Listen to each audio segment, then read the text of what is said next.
Y ya estamos de vuelta después de haber tomado un poquito de dulce, pero bueno, no se pueden perder lo que tenemos ahora, y es que está con nosotros nuestro psicólogo de guardia, Vladimir Hernández. Muy buenos días. Hola Lorena, buenos días Iberoamérica, buenos días a todos, gracias.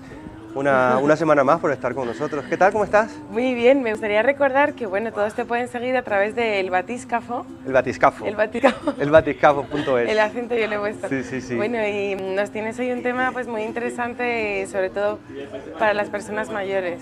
Sí, sí, hoy va a ser un tema bastante interesante porque hoy vamos a hablar de todas esas afectaciones intelectuales, todas esas cuestiones cognitivas que afectan a las personas mayores y que es importante que lo conozca todo el mundo. Pero antes de empezar, te voy a pedir por favor que me dejes mandar un saludo a todas las personas que nos siguen en diferentes partes de América Latina, tuiteros que están a través de la cuenta, que siguen este programa y que siguen esta sección.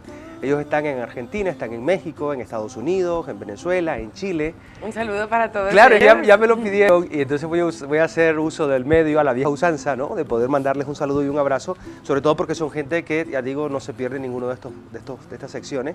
Y bueno, a mí me encanta saludar a la gente también de allá, porque el otro día vino también un cantante de Venezuela, de Ecuador, ¿sí? Y siempre mandamos saludos para allá, ¿verdad, Vladimir? Nos siguen y doy fe de ello, así que muchas gracias a todos. Dados los saludos, vamos a ponernos a trabajar, ¿sí? Pues sí, ¿te parece? Fenómeno, sí, sí. Mira, es importante, decíamos que vamos a hablar de las afectaciones intelectuales en personas mayores, ¿sí? Estas afectaciones intelectuales o cognitivas no son exactamente producto de la edad, me explico.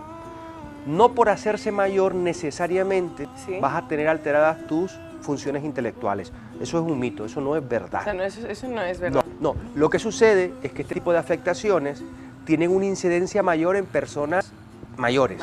No es lo mismo, ¿me explico? Sí. Obviamente, ¿de qué funciones intelectuales estamos hablando? Pues las más importantes, las que todos conocemos, son la memoria, la orientación, la percepción, la comprensión, el pensamiento. Yo te quería comentar, Vladimir, porque muchas veces cuando hablamos de estos trastornos cognitivos, de la inteligencia, yo lo primero que me viene a la cabeza, claro, es la enfermedad del Alzheimer, ¿no? Entonces tampoco hay que saber diferenciar, ¿no?, de la enfermedad de esto que estamos tratando hoy.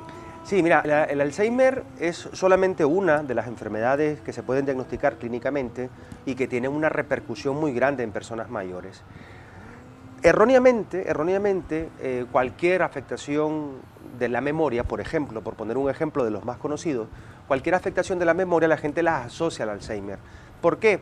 Porque en el Alzheimer se presenta la pérdida de la memoria, pero no significa que todos los que tengan pérdida de memoria tengan que estar diagnosticados con el Alzheimer. ¿Me explico? Entonces, es muy importante que sepamos que antes de la enfermedad del Alzheimer hay otro montón de demencias que están clínicamente identificadas que no son tipo Alzheimer. ¿Me explico? Entonces, hay un sinnúmero, la demencia en sentido general, lo que se conoce a través de la Organización Mundial de la Salud, la demencia es una degradación progresiva y crónica de la parte intelectual del cerebro. Progresiva y crónica. Sí, efectivamente. Es decir, es una cosa que va increciendo, que aparece por diferentes motivos. Ojo, muchos de los motivos por la aparición de la demencia o de cualquier tipo de enfermedad de este tipo... Es lo que te quería preguntar. No se conoce la causa. Ah, no se conoce. O sea, hay causas que sí se pueden determinar, que sí están conocidas, que sí están demostradas, pero hay causas que no las conoce la ciencia, no ha llegado hasta ahí. Claro, no podemos, ¿cómo podemos ver estas personas que tienen ese tipo de... ¿Podemos detectarlo, los familiares o...?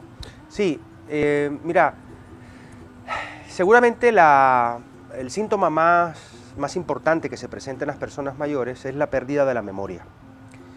No es lo mismo el olvido que la pérdida de memoria, no es lo mismo, y voy a hacer la diferencia. A todos se nos olvidan las cosas. Se te puede olvidar un número de teléfono, se te puede olvidar las gafas en el coche, se te puede olvidar la llave pegada dentro de la puerta. Eso es un olvido. ¿Qué característica tiene el olvido? Es que vos te puedes dar cuenta.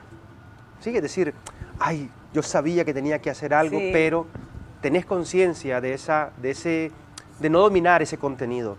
La pérdida de memoria es más agresiva todavía, porque no eres consciente de que te sabes las cosas, claro. Esa es la diferencia, ¿no? Que por ejemplo, si una persona mayor dice, bueno, se me han olvidado las llaves, no sé dónde las he puesto. Sí. ¿Eso puede ser un síntoma si se repite muy continuado? Sí, lo que pasa es que cuando ya se repite muy continuado, aquí hay que tener bastante cuidado porque las personas mayores, y lo digo por experiencia de trabajo con personas mayores en el hogar, crean sus propios recursos porque les da vergüenza muchas veces, cuando ya se enteran que están perdiendo capacidades intelectuales, les da vergüenza admitirlo. Entonces... no, debe ser duro, es muy complicado, es muy complicado. Yo quería dedicar este programa, más que hacer un detalle clínico de las enfermedades, es dar recomendaciones a las personas que viven con personas mayores que tienen estos problemas. Pues, entonces te decía, la memoria, la pérdida de memoria, es esa dificultad que se tiene de quedarse con la información. Es decir, ¿cómo te llamas? Lorena. Sí. ¿Sí? No le he dicho. Y a los 2 minutos te vuelvo a preguntar cómo te llamas. Porque no es que yo no me acuerde de tu nombre. Ah, eso sí que es Es que no sé que me lo has dicho. Eso.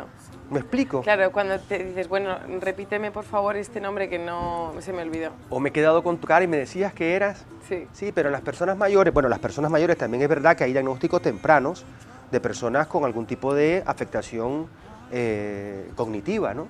Pero normalmente aparecen las personas mayores. ¿Qué otros síntomas pueden aparecer? La pérdida de la capacidad de abstraerse.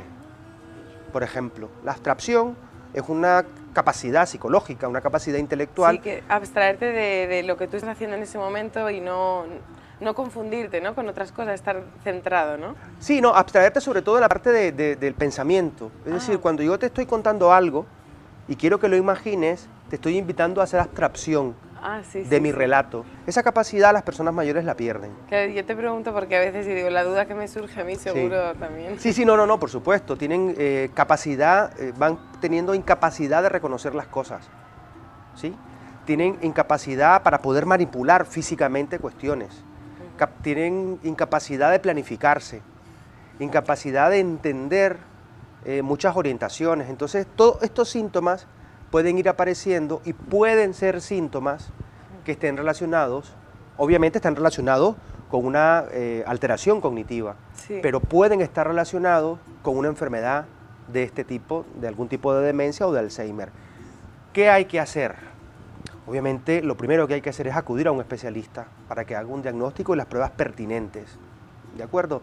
Es decir, ¿qué causas provocan que estos síntomas aparezcan? Como decía, hay muchísimas y voy a mencionar 3 o 4 ahora mismo. Vale, una de esas causas son haber tenido cualquier enfermedad neuronal, es decir, algún tipo de infarto, algún tipo de lesión cerebral ocasionada por un accidente. Ese tipo de lesiones pueden estar provocando... Todo ello puede desembocar. Puede desembocar potencialmente, no necesariamente. Sí, hay personas que pueden haber sufrido algún tipo de afectación de este tipo, pero no deriva necesariamente una demencia o un tipo Claro, hay que estar atento, ese familiar, claro, ¿no? Tiene que estar pendiente de si ha ocurrido algo grave. Claro, enfermedades crónicas propias de las personas adultas, por ejemplo la diabetes, ¿me explico? Son enfermedades, cualquier tipo de afectación en cualquier otro sistema del organismo, el inmunológico, el sistema digestivo, el sistema nervioso, pueden ocasionar con el tiempo algún tipo de problemas cognitivos. Malos hábitos, práctica de malos hábitos en el comer, en el beber, en el hacer ejercicio, pueden determinar... El tema de las personas mayores que fuman. Sí. Correcto. Es súper peligroso. Claro, no dejan de ser factores que convierten a la persona en un paciente de riesgo para cualquier tipo de cuestión. Decía, por ejemplo, las caídas, los golpes en la cabeza, son problemas, situaciones que con el tiempo pueden derivar en afectaciones cognitivas y obviamente en algún tipo de enfermedad. Son, digamos, de las causas más vistas. Me gustaría preguntarte, porque las personas que siempre con el tiempo pues van teniendo menos capacidad cognitiva, como bien has dicho. Sí. Pero digo, ¿cómo pueden trabajar y mantener la mente activa? O sea, ¿qué ejercicios pueden realizar para mantener esa mente activa, que es, yo creo que de lo más importante, ¿no? Mira, el centro de operaciones de que seas capaz de verme y preguntarme es el cerebro. El cerebro tiene alrededor de 15.000 millones de neuronas, de células nerviosas. La mayoría de estas células nerviosas son las neuronas. ¿Qué pasa? Que con el tiempo, como todo, el cerebro se va oxidando, el cerebro se va haciendo mayor. Sí. No significa, el hecho de que el cerebro se haga mayor no significa que la parte psicológica se tenga que resentir necesariamente. ¿Me explico? Lo que pasa es que con los años el cerebro recibe menos irrigación sanguínea, por lo tanto recibe menos oxígeno, disminuyen las neuronas, ¿sí? Y algunas, claro, durante las neuronas sí se pueden morir y durante la vida. Está probado que ya no es tan importante, incluso está probado de que las neuronas se pueden regenerar, pero también disminuye las conexiones entre neuronas. Entre ellas. Si esta es una neurona y esta es otra, ellas están conectadas entre sí. Sí. Y esa conexión lo que permite es que la información fluya a nivel del sistema nervioso. Esas conexiones con el tiempo van desapareciendo. Claro, entonces, cuanto menos conexiones hayan, más difícil es poder procesar la información.